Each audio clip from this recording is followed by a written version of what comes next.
I was like, Okay. what the hell? I've been here. Take great offense, sir. God, I was here. Okay, What? I fixed it. Unfortunately, we won't have the background, but I did get our little guys up there.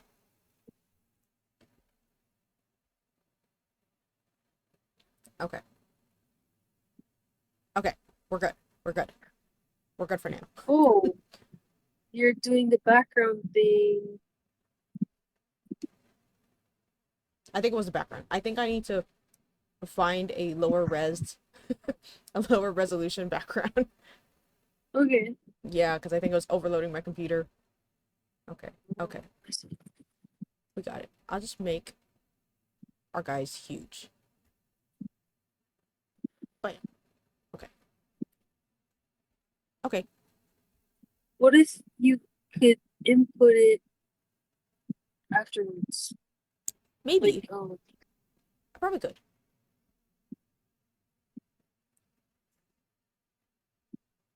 Yeah, I probably could. Okay. Good. Okay. There we go. So it's working for now. This will be a learning progress, or I mean, learning process. okay. Okay. All right. Shall we? It is my turn, right? Yeah. Yeah. Let's see. Chapter 13. He passed out of the room and began the ascent. Basil Howard, following close behind, they walked softly, as men do instinctively at night. The lamp cast fantastic shadows on the wall and staircase. A rising wind made some of the windows rattle. When they reached the top landing, Dorian set the lamp down on the floor, and taking out the key, turned it in the lock. You insist on knowing, Basil. He asked in a low voice. Yes. I am delighted. He answered, smiling. Then he added somewhat harshly, You are the one man in the world who is entitled to know everything about me. You have had more to do with my life than you think. and taking up the lamp, he opened the door and went in. A cold current of air passed through, and the light shot up for a moment in a flame of murky orange.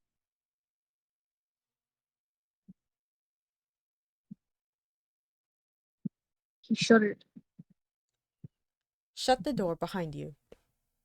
He whispered as he placed the lamp on the table.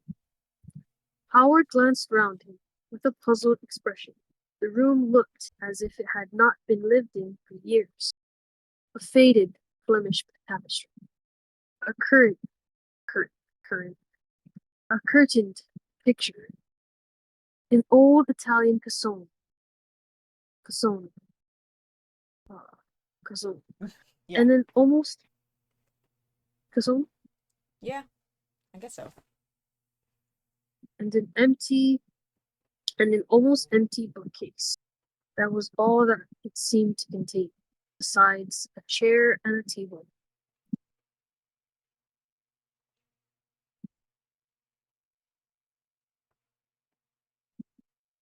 As Dorian Gray was lighting a half-burned candle that was standing on the mantel-shelf, he saw that the whole place was covered with dust, and that the carpet was in holes. A mouse ran scuffling behind the wainscoting. There was a damp odor of mildew.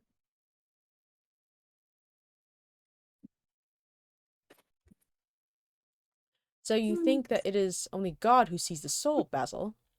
Draw that curtain back, and you will see mine. The voice that spoke was cold and cruel. You are mad, Dorian. or playing a part, muttered Howard, frowning. You won't? Then I must do it myself. Said the young man, and he tore the curtain from its rod and flung it on the ground.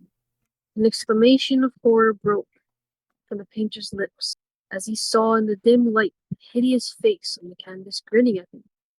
There was something in its expression that filled him with disgust and loathing. Good heavens! It was Dorian Gray's own face that he was looking at. The horror, whatever it was, had not yet entirely spoiled that marvelous beauty. There was still some gold in the thinning hair, and some scarlet in the sensual mouth. The sodden eyes had kept something of the loveliness of their blue. The noble curves had not yet completely passed away from his chiseled nostrils, and from Chiseled? plastic chisel. Oh my god, chiseled? Yeah. Oh my god, chiseled Chiseled. from chiseled nostrils and from plastic throat. Yes, it was Dorian himself who had done it. He seemed to recognize his own brushwork, and the frame was his own design. The idea was monstrous, but he felt afraid. He seized the lighted candle and held it to the picture. In the left-hand corner was his own name, traced in long letters of bright vermilion. It was some foul parody, some infamous, ignoble satire. He had never done that. Still, it was his own picture. He knew it, and he felt as if his blood had changed in a moment from fire to sluggish ice. His own picture. What did it mean?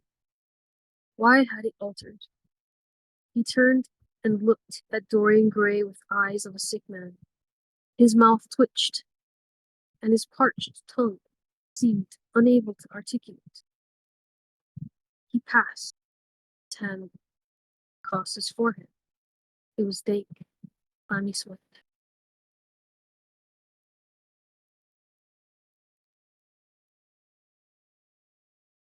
The young man was leaning against the mantelshelf, watching him, that expression that one sees on the face of those who are absorbed in a play when some great artist is acting. There was neither real sorrow nor real joy. There was simply the passion of the spectator, with perhaps a flicker of triumph in his eyes. He had taken the flower out of his coat and was smelling it, or pretending to do so. What does this mean? Cried Howard at last. His own voice sounded shrill and curious in his ears. Years ago, when I was a boy, Said Dorian Gray, crushing the flower in his hand. you met me, flattered me, and taught me to be vain of my good looks. One day you introduced me to a friend of yours, who explained to me the wonders of youth, and you finished a portrait of me that revealed to me the wonder of beauty. In a mad moment that, even now, I don't know whether I regret or not, I made a wish. Perhaps you would call it a prayer. I remember it. Oh, how well I remember. No, thing is impossible. The room is damp. Mildew has got into the canvas. The paints I used had some wretched mineral poison in them. I tell you the thing is impossible, Ah, what is impossible? murmured the young man, going over to the window and leaning his forehead against the cold, mist-stained glass.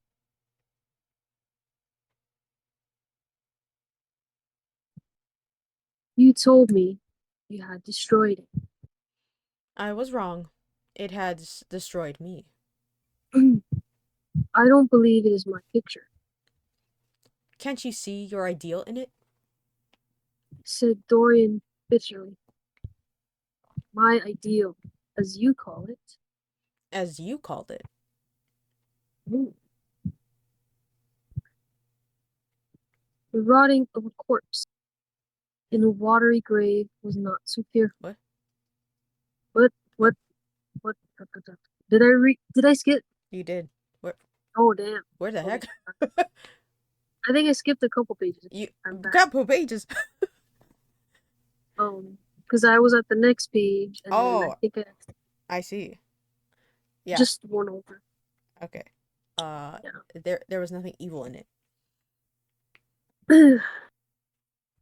There was nothing evil in it, nothing shameful. You were to me such an ideal as I shall never meet again. This is the face of a satire. It is the face of my soul. Christ, what a thing I must have worshipped. It has the eyes of a devil. Each of us has heaven and hell in him, Basil. Cried Dorian with a wild gesture of despair. Howard turned again to the portrait and gazed at it. Why, it is true, he exclaimed. And this is what you have done with your life. Why, you must be worse even than those who talk against you fancy you to be. He held the light up against the canvas. Oh my God. He held the light up against the canvas and examined it. The surface seemed to be quite undisturbed as he had left it. It was from within. Apparently that the foulness and horror had come through some strange quickening of inner life. The leprosies of sin were slowly eating the thing away. The rotting of a corpse in a watery grave was not so fearful. His hand shook, and the candle fell from its socket on the floor and lay there sputtering.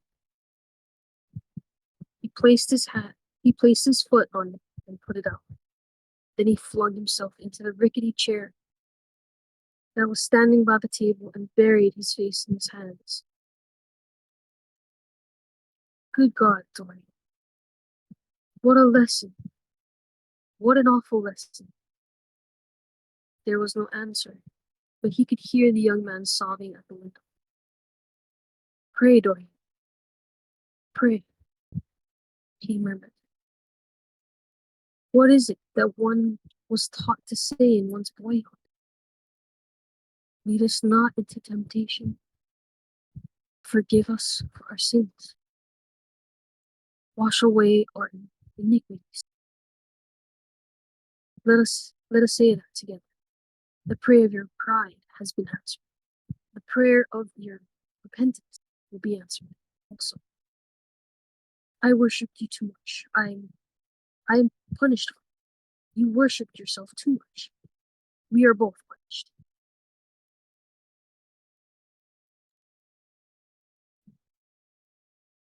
Dorian Gray turned slowly around, and looked at him with tear-dimmed eyes. It is too late, Basil. He faltered. It is never too late, Dorian. Let us kneel down and try if we cannot remember a prayer. Isn't there a verse somewhere? Though your sins be as scarlet, yet I will make them as white as snow. Those words mean nothing to me now. Hush, don't say that. You have done enough evil in your life. My God. Don't you see that cursed thing leering at us?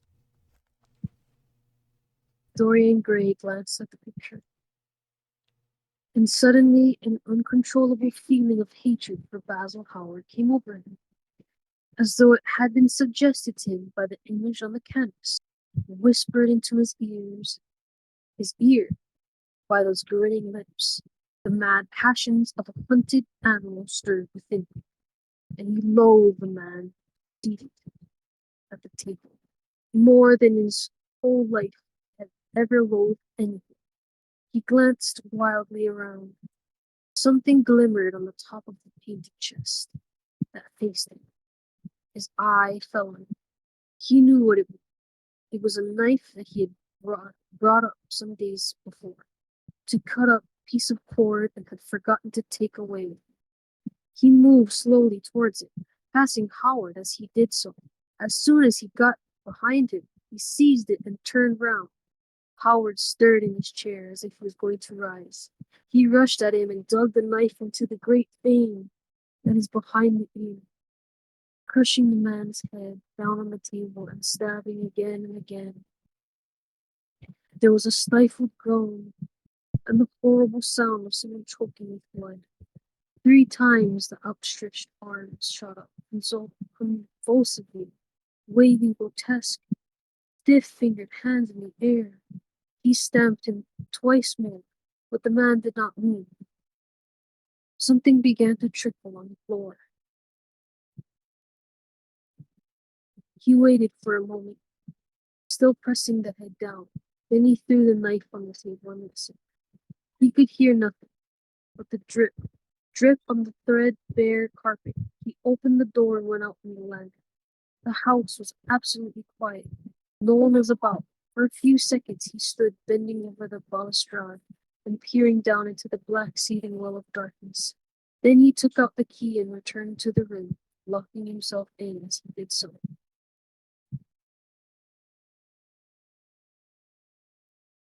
The thing was still seated in the chair, straining over the table with bowed head and humped back, and long fantastic arms. Had it not been for the red jagged tear in the neck and the clotted black pool that was slowly widening on the table, one would have said that the man was simply asleep. How quickly it had all been done. He felt strangely calm and walking over to the window, opened it and stepped out onto the balcony. The wind had blown the fog away, and the sky was a monstrous peacock's tail. Starred with myriads of golden eyes, he looked down and saw the policeman going his rounds and flashing the long beam of his lantern on the doors of the silent houses. The crimson spot of a prowling hansom gleamed at the corner and then vanished. A woman in a fluttering shawl was creeping slowly by the railings, staggering as she went. Now and then she stopped and peered back. Once she began to sing in a hoarse voice. The policeman strolled over and said something to her. She stumbled away, laughing. A bitter blast swept across the square. The gas lamps flickered and became blue, and the leafless trees shook their black iron branches to and fro. He shivered and went back, closing the window behind him. Having reached the door, he turned the key and opened it. He did not even glance at the murdered man. He felt that the secret of the whole thing was not to realize the situation. The friend who had painted the fatal portrait to which all his misery had been due had gone out of his life. That was enough. Then he remembered the lamp. It was a rather curious one of Moorish workmanship, made of dull silver inlaid with arabesques of burnished steel, and studded with coarse turquoises. Perhaps it might be missed by its servant, and questions would be asked. He hesitated for a moment, then he turned back and took it from the table. He could not help seeing the dead thing, how still it was, how horribly white the long hands looked. It was like a dreadful wax image. Having locked the door behind him, he crept quietly downstairs. The woodwork creaked and seemed to cry out as if in pain. He stopped several times and waited. No, everything was still. It was merely the sound of his own footsteps. When he reached the library, he saw the bag and coat in the corner. They must be hidden away somewhere. He unlocked a secret press that was in the wainscoting, a press in which he kept his own curious disguises, and put them into it. He could easily burn them afterwards. Then he pulled out his watch. It was 20 minutes to 2. He sat down and began to think. Every year, every month, almost Men were strangled in England for what he had done. There had been madness of murder in the air. Some red star had come too close to the earth. Yet, what evidence was there against him? Basil Howard had left the house at 11. No one had seen him come in again. Most of the servants were at Selby Royal. His valet had gone to bed. Paris, yes. It was to Paris Basil had gone, and by the midnight train, as he intended with his curious reserved habits, it would be months before any suspicions would be roused. Months. Everything could be destroyed long before then. A sudden thought struck him. He put on his fur coat and hat and went into the hall. There he paused, hearing the slow, heavy tread of the policeman on the pavement outside, and seeing the flash of the bull's eye reflected in the window. He waited and held. After a few moments, he drew back the latch and slipped out, shutting the door very gently behind him. Then he began ringing the bell. In about 5 minutes, his valet appeared, half dressed and looking very drowsy. Oh, is this? Yeah, I think this is Dorian. I'm sorry to have wake you up, Francis. He said, stepping in. But I had forgotten my latchkey. What time is it? 10 minutes past 2, sir, answered the man, looking at the clock and blinking. 10 minutes past 2? How horribly late. You must wake me at 9 tomorrow. I have some work to do. All right, sir. Did anyone call this evening?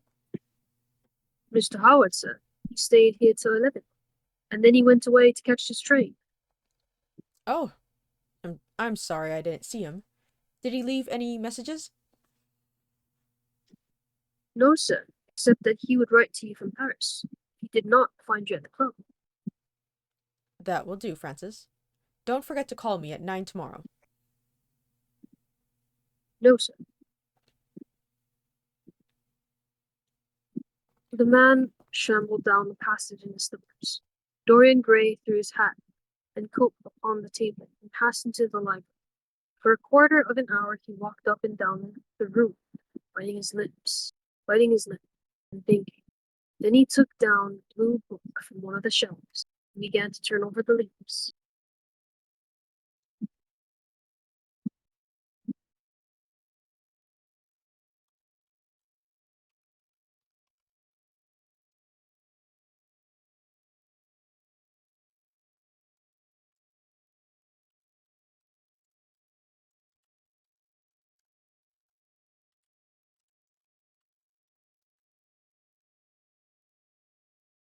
Is this your part? Hmm? Too?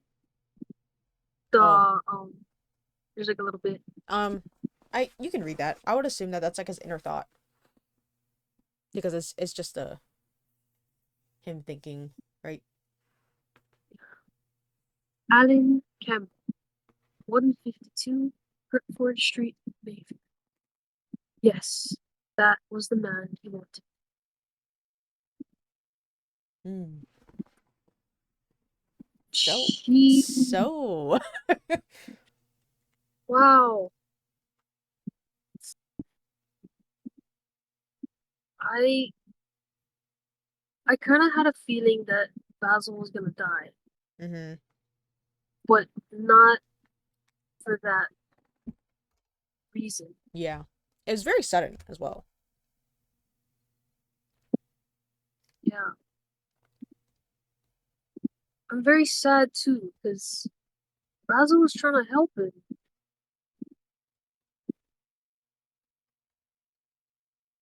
Mm-hmm. Yeah. But he was already lost. Yep. Yeah.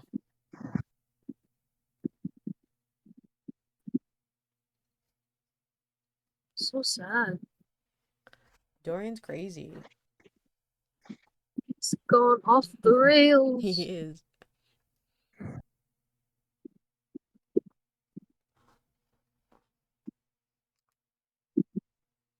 Oh, how exciting. The next one is long, I think. It's like 30 something Oh yeah. pages. Yeah. Dang. Yeah. But yeah, this one wasn't too long. It wasn't even 30 minutes. Oh, that was fast. Yeah. Hmm. Well, now I wonder what will happen to young Lord Dorian Gray. It's a very curious thing, Mm-hmm. isn't it? Very, very curious indeed.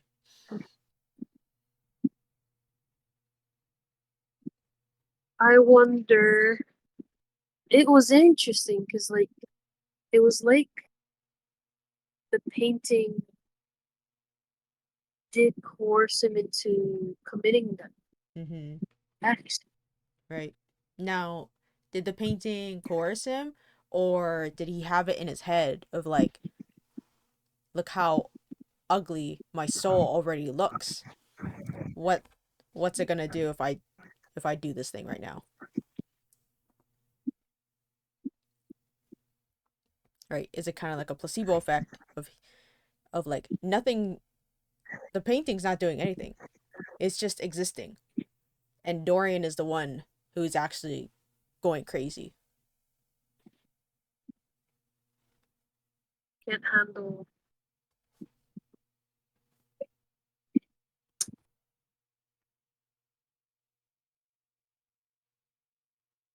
So I don't know if I read that right, but does Mm. that mean that he has committed murder already for Basil? Oh, before Basil. Hmm. Yeah, there was that little bit where like it was sharing like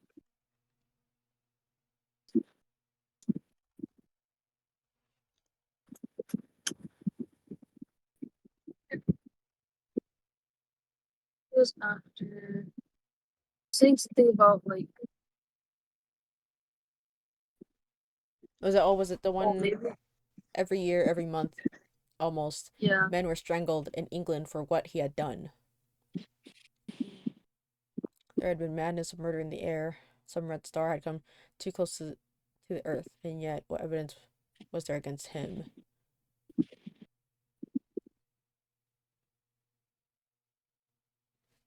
or was Hmm. it just like or was it just stating like his crimes have hurt others Oh, but it not could.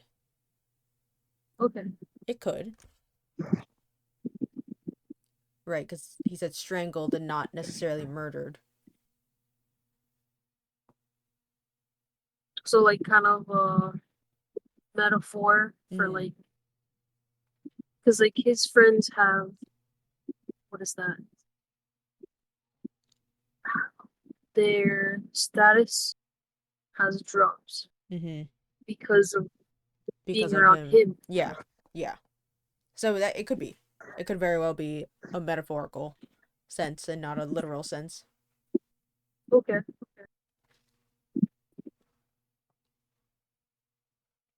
But honestly, like how calm he is after having just murdered him, like I don't know. I would doubt if this is his first rodeo. Yeah. Oh, crazy. Mm-hmm. Crazy. He's crazy. Aw. Poor Basil. I can't get over it. He's dead I because know, and he's just he was a good character too. seemed like he was trying to like turn himself around and like whatever Mm-hmm. rut he was in. He seemed like those tortured artists and Mm-hmm. what is that? Tortured artists, obsessive over Dorian. I don't know, Yeah. closed off. Now it seemed like he was trying to branch out, change it up. Mm-hmm. Dorian had to go and cut him down, literally. Literally. Literally cut him down. Yep. Okay, I'm gonna stop the recording.